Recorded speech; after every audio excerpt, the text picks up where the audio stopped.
देखिए, कांग्रेस का कोई भी प्रत्याशी चुनाव लड़ने के लिए तैयार नहीं है। उनको मालूम है कि धरातल के ऊपर कुछ नहीं है।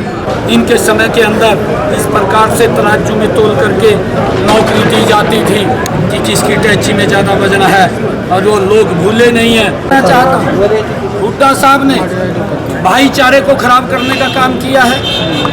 हुड्डा साहब ने, कांग्रेस पार्टी ने जातियों में सब जातियों को बढ़ाने का काम ये कांग्रेस पार्टी ने किया है। देश के अंदर दंगे करा करके लोगों को डरा करके वोट बटोरने का काम ये कांग्रेस पार्टी की नीति रही है।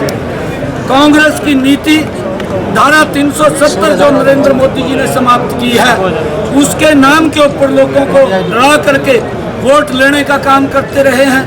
लोग इनके क्रियाकलापों को भूले नहीं हैं। और कांग्रेस ने जो किसानों के साथ भी अपमान किया है, उनको 2 रुपये का चेक थमाना, उनको 5 रुपये का चेक थमाना, उनका अपमान करना, ये कांग्रेस की सोच में रहा है, कांग्रेस के डीएनए में रहा है। और जब कांग्रेस की इस प्रकार की सोच रही है, तो आने वाले इस समय के अंदर नरेंद्र मोदी जी ने प्रधानमंत्री किसान सम्मान निधि दी, किसानों की फसल का खराबा हुआ है, एक बड़ा मुआवजा उनके घर तक पहुंचाने का काम नरेंद्र मोदी जी ने और डबल इंजन की सरकार ने किया। युवाओं को भी बिना पर्ची बिना खर्ची के रोजगार दिया।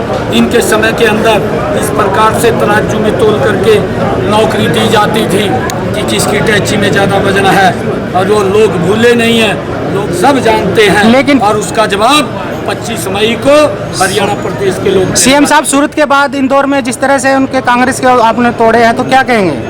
देखिए, कांग्रेस का कोई भी प्रत्याशी चुनाव लड़ने के लिए तैयार नहीं है। उनको मालूम है कि धरातल के ऊपर कुछ नहीं है। हरियाणा के अंदर भी कितने लंबे समय तक मंथन करके कभी किसी को बोलते हैं चुनाव लड़ो, कभी किसी को बोलते हैं चुनाव लड़ो।